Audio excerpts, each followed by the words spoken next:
नमस्कार, मैं हूं पवन त्यागी। महाराष्ट्र सरकार की उल्टी गिनती शुरू हो चुकी है और इसका कारण है सचिन वजे। जी हां, वह पुलिसकर्मी जिसके सस्पेंशन के ऑर्डर मुंबई हाई कोर्ट ने किए थे, लेकिन उद्धव ठाकरे ने अपने प्रेम में उस सचिन वजे को बहाली कर दिया।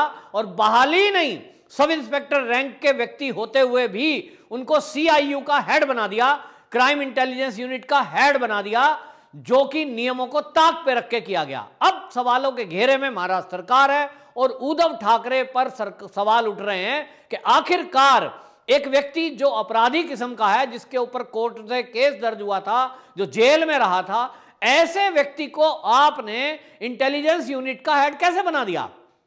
लेकिन उद्धव ठाकरे हैं उसके प्रेम में इस कदर वो छाए हुए हैं कि संजय राउत भी उनको कहते हैं ईमानदार, तेज तर्रार, जांच का अधिकारी, बहुत बढ़िया जांच करता है, वकील बनकर के उसके उतरे हैं संजय राउत। और इस सब को महाराष्ट्र की जनता देख रही है। वहीं महाराष्ट्र सरकार की बड़ी किरकिरी हो रही है, और यह किरकिरी इसलिए हो रही है कि मनसुख हिरेन नाम का एक सीधा साधा आदमी, जो कि वास्तव में सचिन वजे का मित्र था, उसकी भी हत्या कर दी जाती है, जिसका ब्लेम, जिसका आरोप सचिन वजे पर है, यानी पुलिस के अधिकारी के ऊपर।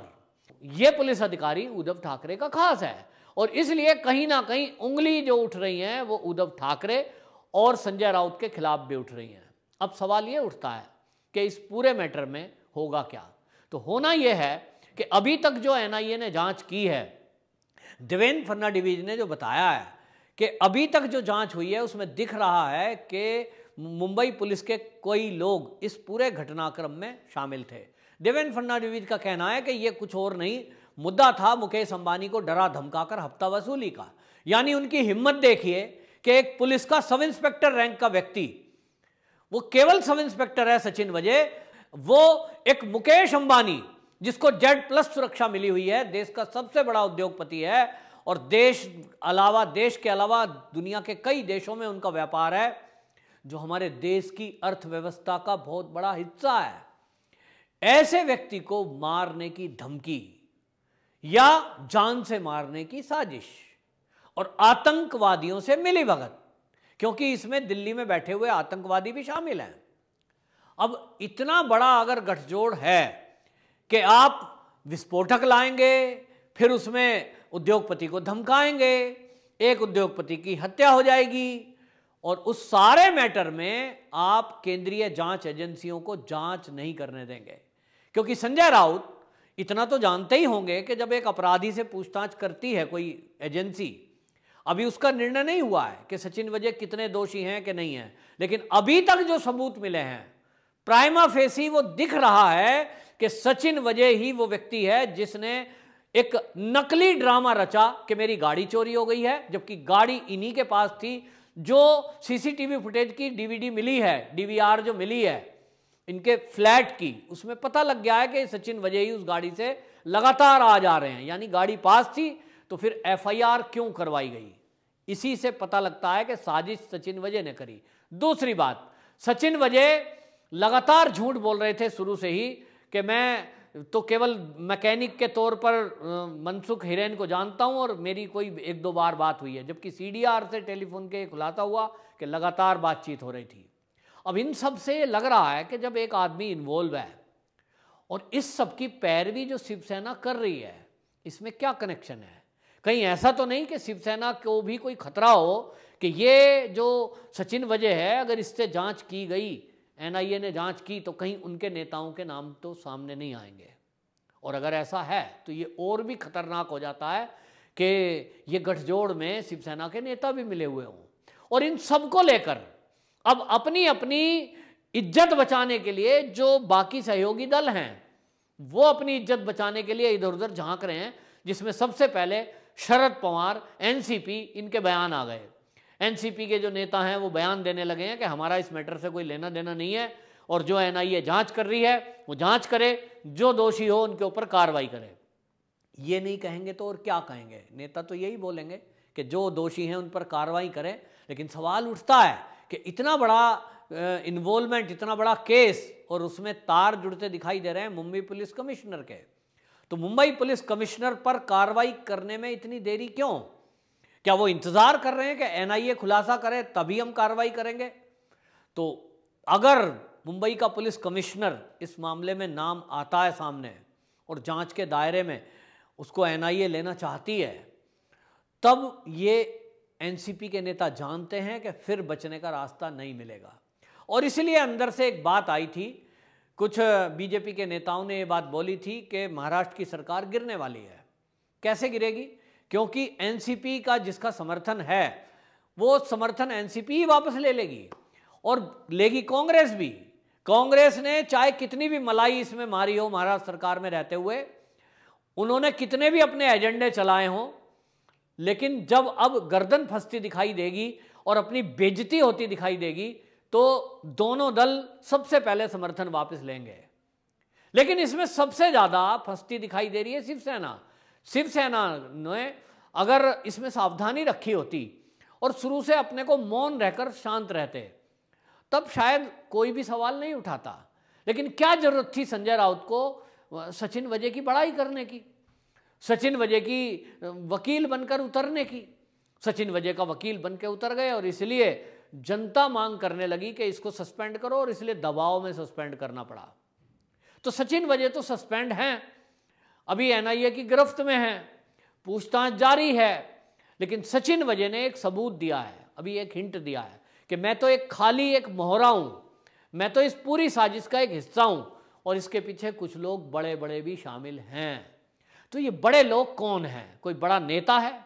क्या वो उद्धव ठाकरे हैं? क्या वो संजय राउत हैं? ये एनआईए जांच कर रही है, लेकिन जिस दिन ये बड़े नाम का खुलासा होगा उस दिन उद्धव ठाकरे के पास कोई रास्ता बचने का नहीं बचेगा। और इसलिए सरकार तो आज नहीं तो कल गिरेगी, ये तो तय है। एनआईए की जांच में जिस दिन खुलासा हो गया, जड़ तक पहुंच गई, उस दिन निश्चित रूप से ये सरकार गिरेगी। लेकिन गिरेगी, ये दो दल तो साफ जाएंगे ये कहकर हम तो समर्थन वापस ले रहे हैं साहब, हम तो पाक साफ हैं।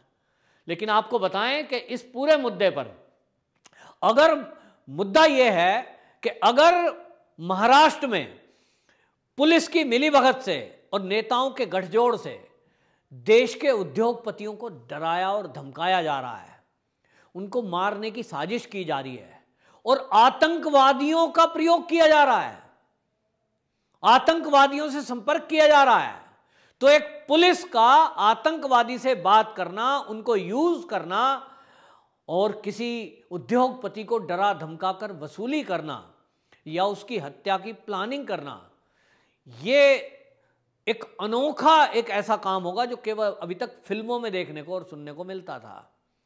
देश की राजनीति में ये पहला किस्सा होगा कि नेताओं का, पुलिस का और अपराधियों का, यहां तक कि आतंकवादियों का गठजोड़ देश के उद्योगपतियों से उगाही कर रहा है, हफ्ता वसूली कर रहा है। और एक केस ये क्योंकि मुकेश अंबानी का नाम था इसलिए शायद जल्दी में एनआईए की जांच भी हो गई, वरना महाराष्ट्र के अंदर कितने ऐसे उद्योगपति होंगे छोटे बड़े जिनको कोई नहीं जानता और जिनको पुलिसकर्मी इसी तरह डरा धमकाकर उनसे वसूली कर रहे होंगे। क्या उनका कभी खुलासा हो पाएगा? शायद वो तो कभी एफआईआर भी नहीं कराएंगे, वो किसी थाने में पहुंचेंगे नहीं, क्योंकि थानों में जब पुलिस कमिश्नर और उस तरह के रैंक की उन्हें ये लगता हो कि हमारी बात सुनेंगे नहीं, अगर उनको ऐसा लगता है कि यहाँ एफआईआर कराने वाले को ही उल्टा प्रताड़ित किया जाएगा, जैसा हमने देखा रिपब्लिक भारत के केस में कि जिन लोगों ने एफआईआर कराई कि फर्जी टीआरपी का एक घोटाला हुआ है, इस फर्जी टीआरपी के घोटाले में हमने अपना एक कर्मचारी इसमें इन्वॉल्व पाया है, और जिन लोगों ने इस पूरे मामले का खुलासा करते हुए एफआईआर थाने में कराई थी, 8-8, 10-10 घंटे उन्हीं को बिठा के रखा थाने में। कंपनी जांच एजेंसी पूरा जो बॉक्स लगाती थी, जो जांच करने के लिए जो बार्क को अपनी रिपोर्ट देती थी, उसी पे सवाल उठा दिए। तो कौन हिम्मत करेगा मुंबई पुलिस के जाने के पास कि भाई अपनी एफआईआर कराएं, हम अपनी शिकायत करें जी कोई हमें डरा धमका रहा, जबकि जनता में ये पता हो कि पुलिस वाले भी कहीं ना कहीं मिले हुए हैं। तो इसलिए यहां केवल एक ही रास्ता बचता है कि ये सरकार तत्काल प्रभाव से हटे। किसी ने तो कहा भी कि राष्ट्रपति शासन लगे, वाकई में चाहिए तो यही कि यदि ऐसी इन्वॉल्वमेंट आती है तो राष्ट्रपति शासन लगे, लेकिन राष्ट्रपति शासन नहीं लगेगा, क्योंकि राष्ट्रपति शासन लगाने के बाद ये शिवसेना को और एनसीपी को और कांग्रेसियों को भी एक सांस मिल जाएगा और ये कहेंगे देखिए जी हमारी सरकार गिरा दी। ये अपने आप से गिरने वाली है और अपने आप से शिवसेना अलग थलग रह जाएगी। शिवसेना को मुंह दिखाने की जगह नहीं बचेगी और शिवसेना जो अभी तक अपनी इज्जत बना के चल रही थी कि वो सबके संरक्षण के लिए है, वो सबकी रक्षा करने के लिए है, वो महिलाओं की रक्षा की बात करती थी, वो हिंदुत्व की बात करती थी, हमने तो देख ही लिया शिवसेना को कि किस तरह से वो अब सत्ता बचाने के लिए किसी भी हद तक चली जाएगी, क्योंकि वो अब ओवैसी से समझौता कर रही है।